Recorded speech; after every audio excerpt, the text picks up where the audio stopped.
tardes, mi nombre es Ashley Ponguillo y soy de décimo matutino y les voy a cantar una canción. Un hogar sin Dios no es un hogar.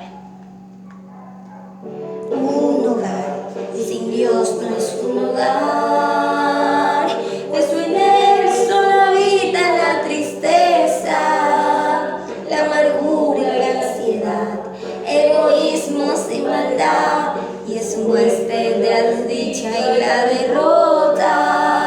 Un hogar sin Dios no es un hogar, es un mar de fuertes olas y tormentas que la barca quiere hundir, pues no tiene capitán. Un hogar sin Dios no es un hogar. Oh, qué bueno es tener en el hogar a Jesús de Nazaret como pariente. Él es mi hermano, es mi padre y es mi Dios. Es quien cuida a mi familia diariamente. Oh, qué bueno es tener en el hogar a Jesús de Nazaret como pariente. Él es mi hermano, es mi padre y es mi Dios. Es quien cuida a mi familia diariamente.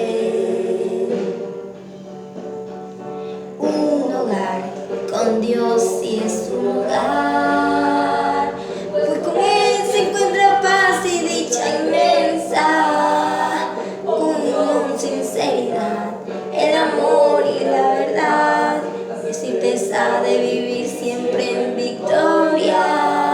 Un hogar con Dios sí es un hogar, pues humilde y idilio permanente, pues en él habita Dios y él lo ayuda a vencer. Un hogar con Dios sí es un hogar. Oh, qué bueno es tener en el hogar a Jesús de Nazaret como pariente.